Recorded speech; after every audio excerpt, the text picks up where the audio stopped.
왕이신 나의 하나님,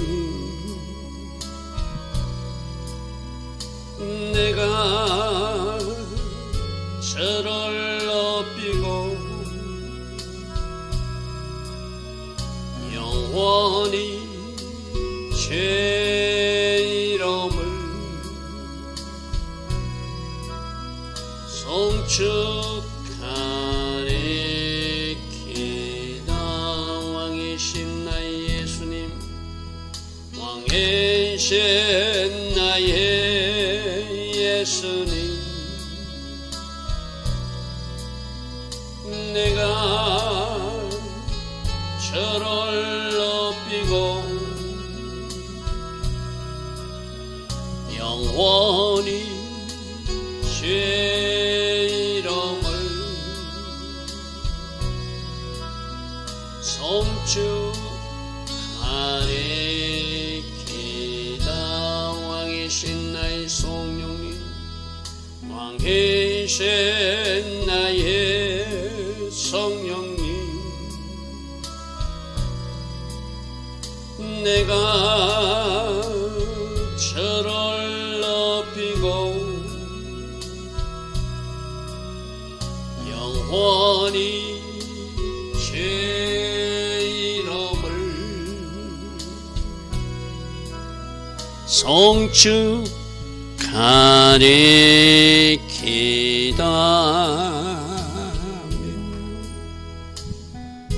좋으신 아버지 하나님, 오늘도 우리에게 새벽 은혜 허락하여 주시고 하나님 앞에 예배할 수 있는 이 복을 허락하시니 감사합니다.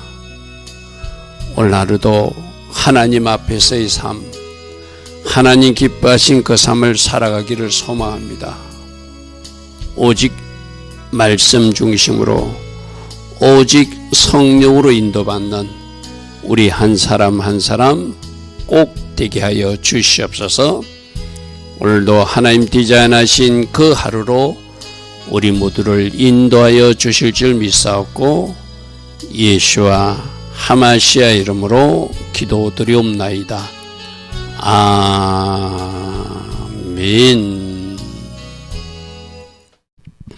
오늘도 하나님 앞에 나와 하나님을 예배하는 여러분 한 사람 한 사람을 축복합니다. 자, 오늘은 역대상 9장 말씀입니다. 이 전체 말씀은 예루살렘으로 귀환한 사람들 이야기입니다. 예루살렘으로 귀환한 사람들 이야기인데 왜 이것을 지금 기록하고 있냐면 에스라가 이 말씀을 기록한 목적이 바로 그런 거라고 그랬죠.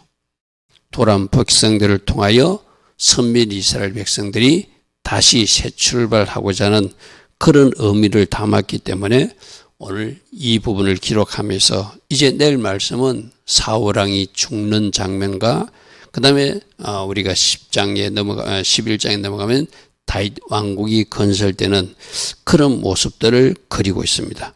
그래서 지금 에스라가 기록하는 목적은 이제 끊어질 사람 끊고 하나님이 새롭게 세운 다윗 왕국이 세워지는데 그 후손으로서 우리는 지금 돌아왔다.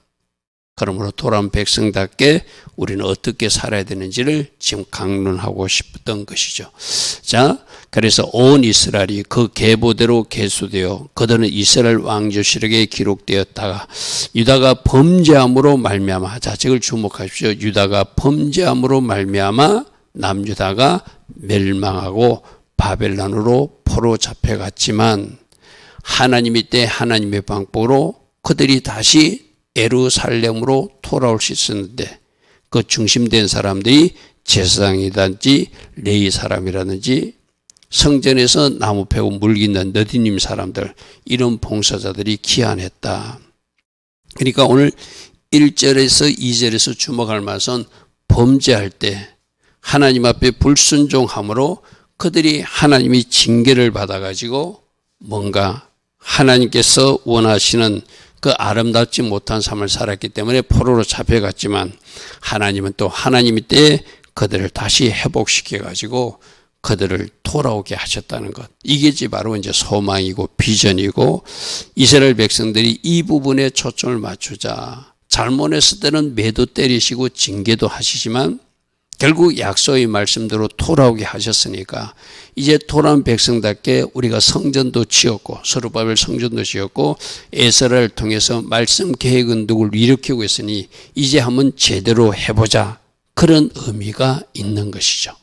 그래서 범죄하였을 때 바벨론으로 잡혀갔더니 하나님의 약속대로 다시 돌아오게 한 사람들이 이러이러한 사람들이 있었다. 그러면서 예루살렘 귀한 자들을 기록하는 이유는 거기에 바로 성전이 있고 거기서 하나님을 제사할 수 있는 그런 하나님의 장소이기 때문에 예루살렘 중심으로 기록하고 있고 이 예루살렘에 지금 누가 헤브론에 있던 다윗 왕이 예루살렘으로 올라와서 그것을 수도 삼아서 이스라엘을 통치했던 그 연결 시점으로 지금 이야기하고자 하는 것이죠.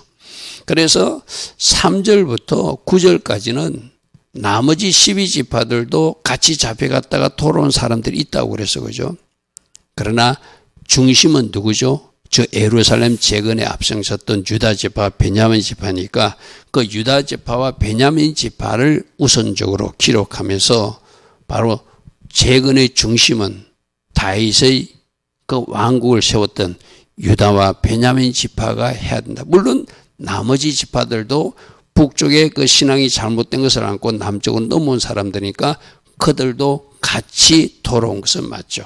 그래서 유다 자손과 베냐민 자손과 즉 에브라임과 므낫세 자손은 북이스라엘 지파 사람이지만 여로보암 시대 때 하는 것이 잘못됐다고 생각하고 남쪽으로 넘어온 사람들이 이 땅에 살고 있다가 같이 포로로 잡혀갔다가 같이 돌아왔다고 그래서 그죠.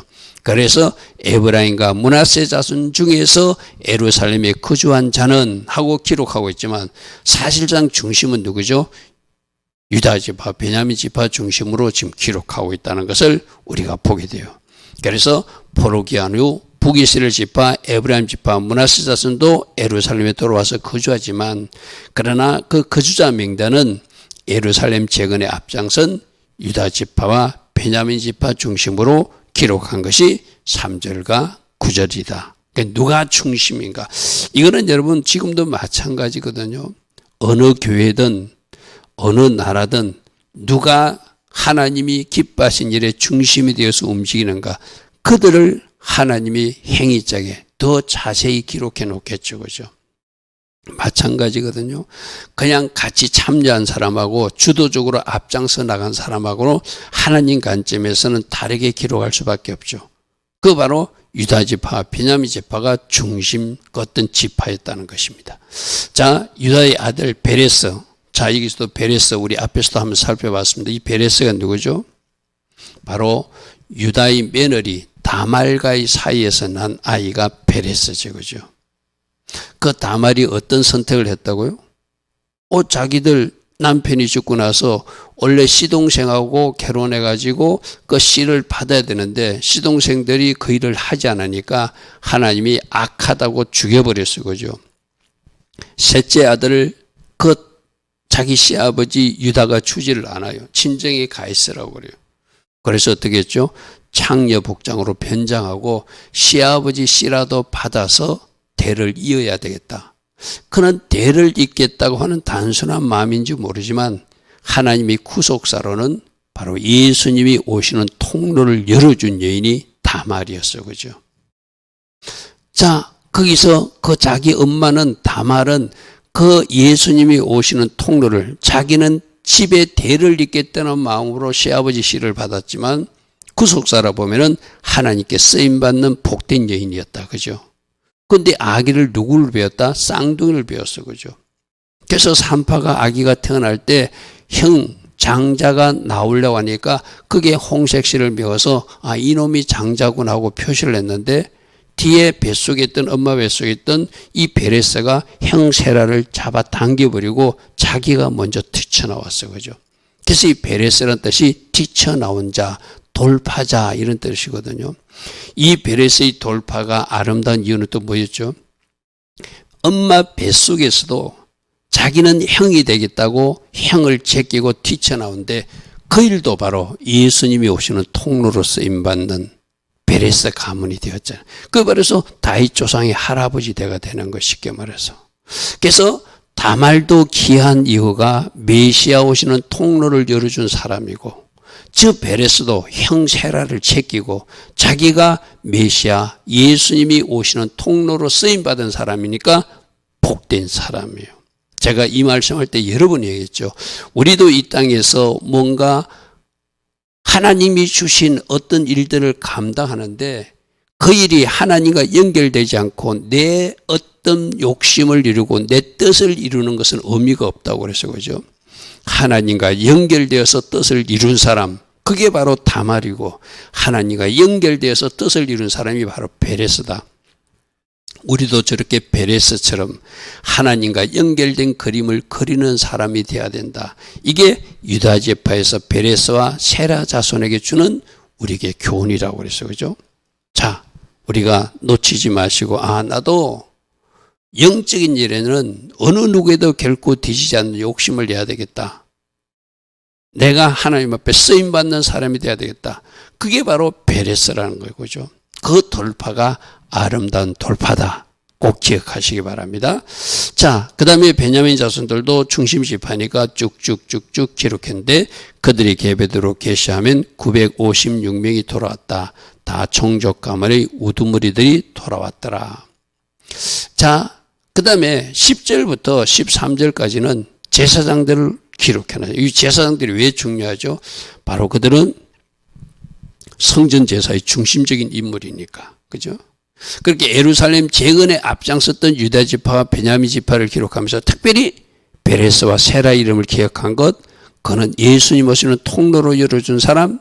우리가 구약성경 읽을 때 그냥 베레스만 세나만 읽지 말고 예수님과 연결해 읽으니까 이 베레스가 뭔가 의미 있는 사람이다. 그죠? 그렇게 읽어야 된다고 그래서 그죠? 저 제사장들도 그들이 돌아와서 하는 일이 뭐죠? 성전 제사니까. 제일 여러분 자막에 제가 13절 마지막에 이렇게 표현해놨죠. 하나님의 성전의 임무를 수행할 힘 있는 자들이 돌아왔다. 제사장들을 그렇게 표현했어요. 하나님이 성전에서 해야 될 임무를 수행할 힘 있는 자가 모두 1760명이 돌아왔다. 구체적으로 이렇게 기록해놨어요. 여러분, 저 포로기한이 중요한 이유는 뭐라고 그랬죠? 그 당시 많은 사람들이 거기서 살다 보니까 70년이나 시간 동안 살다 보니까 여러분 우리 다 알다시피 그 당시에 높은 지위에 올라간 사람도 있잖아요. 그죠? 간직을 얻은 사람도 있고 거기서 결혼해 가지고 집과 땅을 얻은 사람도 있는데 돌아온다는 것은 뭐죠? 다 모든 것을 포기하고 맨몸으로 돌아오는 거예요. 그죠? 근데 왜 돌아와야 되죠? 돌아오는 것이 하나님 뜻이니까 순종하며 돌아온 사람들이 귀한 거예요. 무슨 말인지 이해되시고죠? 여러분 상상해 보십시오. 여러분들도 어느 지역으로 이주해 가지고 그 지역에서 집도 있고 땅도 있고 거기서 직장도 얻었고 뭔가 생활이 터전을 일으켰는데 이제 하나님이 그 모든 것을 버리고 원래 있던 고향으로 돌아가라면 그거 쉽지 않는 일이거든요. 그래서 저 귀한 자들이 아름다운 이유가 바로 그거예요. 오늘날로 비교하면 저 유역에 수많은 유대인들이 살고 있잖아요. 그죠? 어떤 연유로 그들이 온 세상으로 흩어져서 그들이 미국 땅으로 가가지 그 유대인들이 유역에 거기서 많은 부와 어떤 자산을 축적하고 거기서 살고 있잖아요. 근데 하나님의 디자인은 뭐죠? 그 모든 유대인들이 자기들 땅 이스라엘로 돌아가서 그 땅을 재건하기를 원하시는 것이 하나님의 뜻이죠. 그죠? 무슨 말이겠습니까? 지금 알리야 하면서 예루살렘으로 이스라엘로 돌아가는 백성들은 저 아프리카나 소련 이런 데서 못 사는 유대인들만 돌아가요. 가난한 유대인들만. 진짜 돌아가야 될 사람은 각 지역에서 터를 잡았던 그 재산을 처분해가지고 그걸 이스라엘 재건해 저 땅에 다시 사용한다면 그것이 훨씬 하나님이 기뻐하시는 계획이 되겠죠. 그죠? 지금 그것을 비교하면 저 유역에 많은 수많은 유대인들이 돌아가지 못하듯이 저 때도 포로기한 때 돌아가지 못하는 사람들이 있었거든요. 그렇다면 저 돌아가는 사람들은 귀한 사람이라는 거예요. 돌아온 1760명 귀한 사람들이랑 쉽게 말해서 제사장들이 돌아왔어요. 왜? 저들은 돌아와서 그 지어진 성전에서 뭐 해야 되니까 성전 제사를 그들이 집전해야 되는 하나님 앞에 제사 드리는 일을 수행해야 되니까 그는 모든 것을 제껴놓고라도 이제 70년 만에 성전이 세워지고 하나님 앞에 올바른 제사를 드리게 됐으니 제사장들이 앞장서서 돌아온 것은 당연하잖아요. 그죠? 그죠? 그래서 저들이 돌아온 것이 귀하다. 귀하다. 자, 그 다음에 레인들 귀한 자들도 기록하고 있습니다. 여기서 레인들 중에서 뭐 찬양하는 사람, 문지기 하는 사람들 쭉쭉쭉쭉쭉 다 기록하고 있어요. 레이 사람 중에는 모라니 자손 누가 돌아왔고 느드바 사람들이 마을에 거주하던 사람이 돌아왔다 이랬거든요. 여러분 나중에 에스라가 돌아올 때 일대 스룹바벨 성전 지을 때 1차 기한자 말고 2차 기한은 1차 기한 후에 79년 후에 돌아왔거든요. 그때 돌아오기 위해서 잠시 그들이 아화와 강가에서 뭔가 점검해 보니까 제사장은 있는데 레인들이 없었어요. 그죠? 그 에스라가 생각할 때 우리가 돌아가는 것이 하나님 앞에 가서 성전 제사를 드려야 되는데 성전에서 봉사할 레인들이 없다. 아화 강가에서 생각해 보니까 안 된다. 찾아서라도 데려가야 돼가지고 레인들을 데리고 출발하는 것이 아화 강가에서 살핀 후에 우리들에게 레인이 없구나 하고 그때 에스라가 데려오는 장면이 우리가 말씀에 있어요. 그죠? 바로 지금 돌아와야 될 이유가 제사장들도 성전 제사 때문에 레인들도 성전에서 봉사하는 일 때문에 아주 중요한 직무를 있기 때문에 자원하는 마음으로 기쁜 마음으로 돌아와야 되거든. 그죠? 근데 그때 에스라가 인도에서 2차 개헌할 때도 돌아온 사람들 중에 레인이 없었다는 거예요. 그래서 아화강가에서 스톱시켜 놓고 레인들을 찾아서라도 데려왔던 그런 역사적 기록이 바로 에스라서에 나와 있잖아요. 그래서 저 레인들이 기한도 아주 중요한 것이다. 그래서 찬양하는 사람들 14절부터 16절까지 기록하고 있습니다. 그리고 17절부터 27절은 이제 성전의 문지기는 살룸과 악국과 달몬과 아히만과 그의 형제들이니 이 사람들은 전에 왕문 동쪽 곧 레이 자손의 진정이 문지기였더라. 그러면서 쭉쭉쭉쭉 문지기들이 돌아온 것을 기록하고 있습니다. 특별히 고라의 정손 누구누구는 고라의 자손이 수중드는 일을 맡아서 성막문을 지켰다. 자, 여러분 고라 후손들이 성막에서 저런 일을 하는 것이 아주 귀한 일이었잖아요. 그죠? 그런데 민수기 16장에 보면은 그들이 제사장 일을 탐내면서 우리도 제사장 일을 하고 싶다. 그래서 데모하다가 하나님부터 심판받은 일이 있었죠. 그때 250명이 땅이 꺼져서 떨어지고 불로 심판당한 일도 있었죠. 자, 저기서 나는 문지일지라도 나는 찬양하는 사람일지라도 나는 성전기구를 관리하는 사람일지라도 어쩌면 너디님 사람처럼 나는 성전에서 나무 패는 사람으로 일할지언정 하나님이 성전에서 일하는 것이 기쁜 일이기 때문에 나는 그것이 좋습니다 해야지 정상이잖아요. 그죠? 근데 자꾸 다른 사람하고 비교하는 거예요. 나도 제사장 일을 할 수 있는데. 여러분, 하나님이 시킨 일을 적재적소에 있는 그 사람들에게 시켰다면 하나님이 알아서 그들에게 그 일을 맡겼다고 우리는 받아야 되거든요. 그럼 그 일에 감사하고 그 일로 충성하는 것이 하나님에게 순종하는 거겠죠. 그죠? 그래서 민수기에서 나오는 이야기는 바로 고라 자손들이 르우벤 자손들하고 데모하다가 하나님을 대적하다가 그들이 심판받는 일이 있죠. 그 일로 너희들 내가 세운 지도자가 누군가를 보여줄게 하고 해서 아론의 지팡이에 쌍난 지팡이를 보여주면서 다시는 이 일로 도전하지 말라. 그런 경고의 사인도 주신 일이 있잖아요. 그죠? 바로 고라 자손들 이야기가 그들도 성막문을 지키는 성정문을 지키는 그 일을 감당했대요. 그들이 조상들도 여호와의 진영을 맡고 출입문을 지킨 일을 했다. 그래서 그 조상들은 잘 감사하고 잘 감당했는데 고라가 문제가 있어서 데모를 한 적이 있었죠. 자, 20절 여호와께서 함께 하신 엘야살의 아들 비누아스. 여러분 비누아스는 알죠?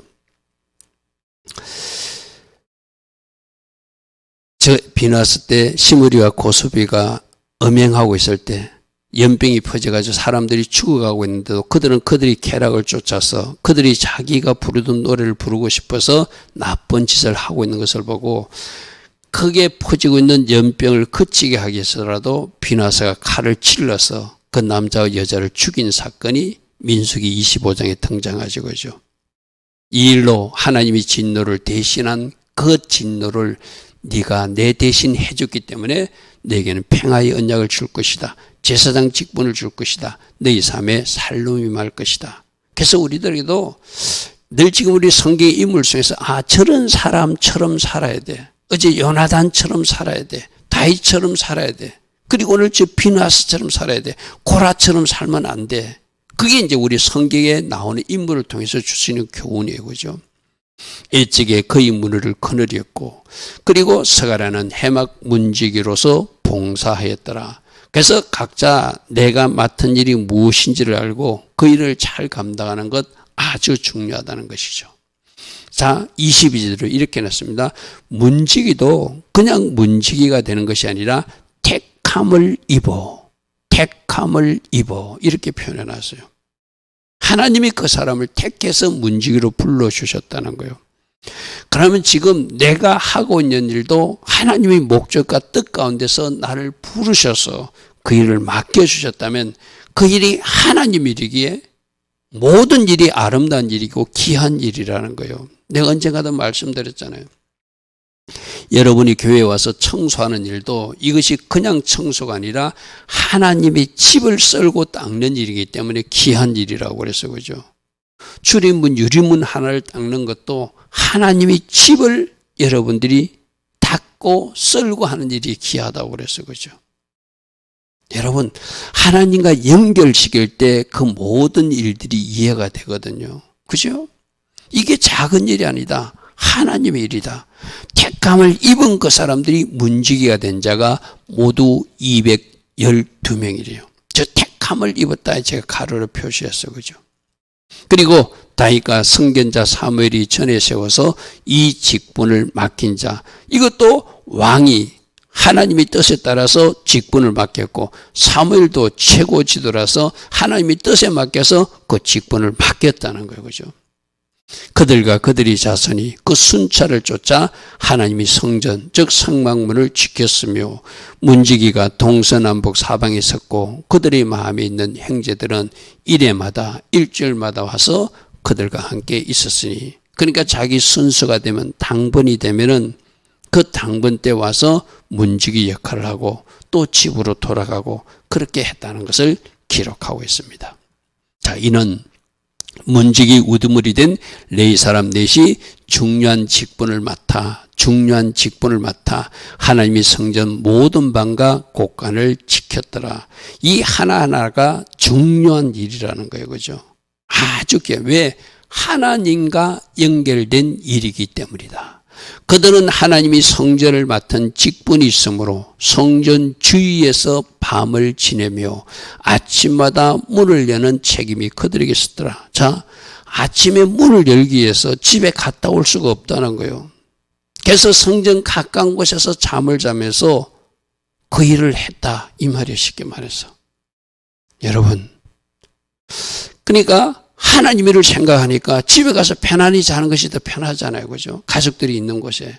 근데 아침에 문 여는 일을 자기가 맡았기 때문에 자기는 집에 가지 않고 성전 주위에서 밤을 지내며, 여러분 이 말씀이 뭐하고 연결됩니까? 느헤미야 시대 때 성벽 공사를 할 때 자꾸 방해자들이 방해도 가니까 우리가 왔다 갔다 하면은 저들에게 공격도 받을 수 있고 또 성전 공사도 또 이렇게 지체될 수 있으니까 한 손은 병기를 잡고 한 손은 일하면서 어디서 자자, 차라리 성 안에서 자면서 일을 하자. 그래서 나팔절 5일 전 52일 만에 그 성벽 공사를 완성한 달이 이번 달 바로 엘루월이잖아요. 할렐루야 하면. 그죠? 그들이 하나님께서 맡겨진 그 성벽 공사하는 것이 아주 중요한 일이기 때문에 차라리 집에 가지 말고 성 안에서 자면서 밤에도 파수하고 성을 지키고 낮에는 일하고 그렇게 한 손에는 병기를 잡고 한 손은 일했던 그 열심으로 일했던 모습이나 저 성전 주위에서 밤을 지내며 아침 문을 열기 위해서 아침 일찍 문을 열려면 집에 갔다 올 수 없으니까 차라리 그 주변에서 자면서 성전 문을 열었던 사람들이 바로 저 레인들이라는 거예요. 할렐루야 아멘. 여러분 이 모든 것을 여러분 이 성경에서 그들이 집에도 가지 않고 성전을 맡은 직분이 있기 때문에 성전 주위에서 밤을 지내고 아침마다 문을 여는 책임이 그들에게 있었더라. 왜 이렇게 자세히 기록했을까요?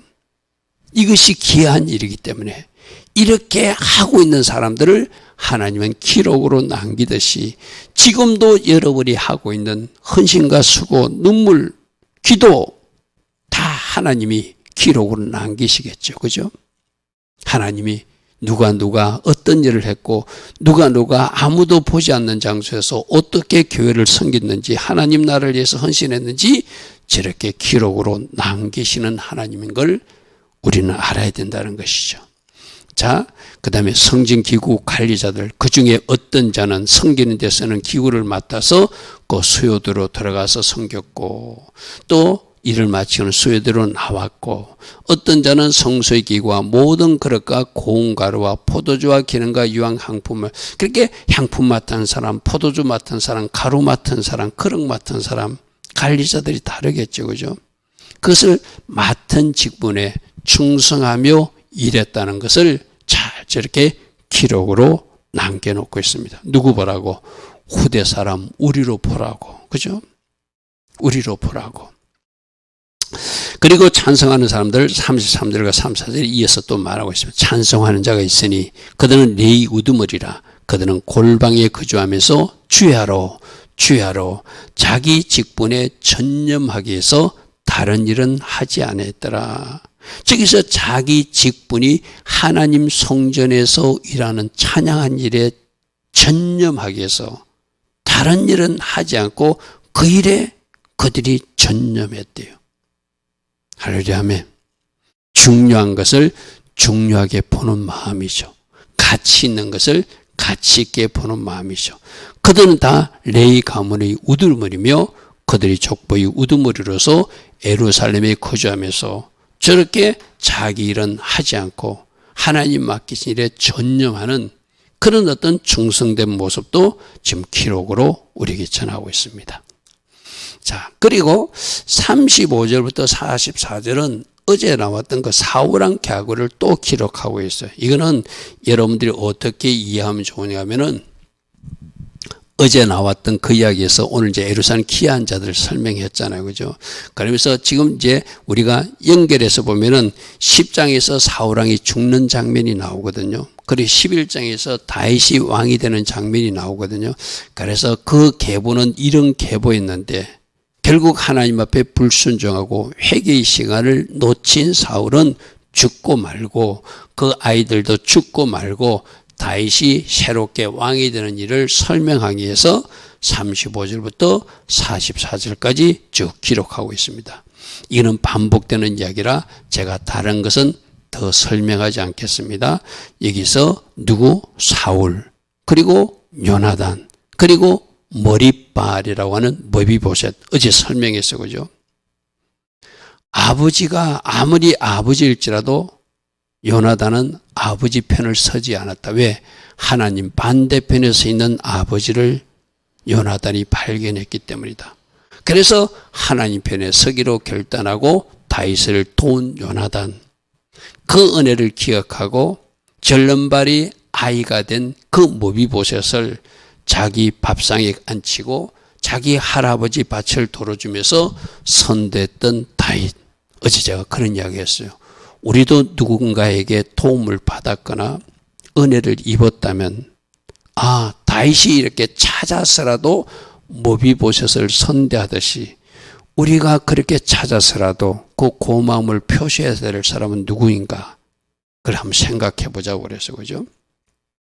그래서 이 사울은 하나님 주신 시간을 놓쳐서 이제 우리가 내일 살펴보는 10장에서 그는 전투에서 죽고 맙니다. 그죠? 그리고 이제 그가 죽으면서 그의 사명은 끝나고 다윗이 하나님의 약속대로 왕이 되는 이야기가 11장으로 연결될 것입니다. 좋으신 아버지 하나님, 성경에 하나님이 성전에서 직분을 맡은 자들을 잘 자세히 기록으로 남기고 있습니다. 어떤 사람은 그 일에 전념하기 위해서 다른 일을 하지 아니하였다, 이렇게 기록으로도 남기고 있고, 하나님 주신 직분을 감당해서 성전 주변에서 잠을 자며 아침에 문을 열었던 문지기들 이야기도 기록되어 있습니다. 오늘 우리 삶도 이렇게 하나님 나라 천국 도서관에는 다 기록되고 있는 줄 믿습니다. 하나님 기뻐하신 기록들을 많이 남기고 하나님께 충성한 기록들을 많이 남길 수 있는 주의 자녀들도 살 수 있는 오늘 하루가 꼭 되게 하여 주시옵소서. 그래서 사단에게 시간을 빼앗기지 않는 하나님 자녀들로 살아서 그것이 모아지고 모아져서 하늘 상급으로 연결되는 하나님의 자녀들 다 되게 하옵소서. 지금은 우리 주 예수 그리스도의 크신 은혜와 하나님 아버지의 영원하신 그 사랑과 성령 하나님, 오늘도 우리 안에서 내주하시고 늘 성령으로 초명하시고 인도하여 주시는 그 축복이 오늘도 새벽에 일어나 하나님을 예배하며 하나님 기뻐하신 그 길로 달려가기로 결단하며 하나님 나라 충성을 다짐하는 모든 주의 나라 백성들 위해 또 이 땅을 위해서 기도하고 중보의 자리에 오늘도 서는 중보자들 위해 지금부터 영원토록 영원히 함께하여 주시기를 간절히 축원하옵나이다. 아멘. 주님 감사합니다. 주님 감사합니다. 오늘도 하나님 기뻐하신 그 길 걸어갈 수 있는 우리 한 사람 한 사람 꼭 되게 하여 주시옵소서. 주님 감사합니다. 주님 감사합니다.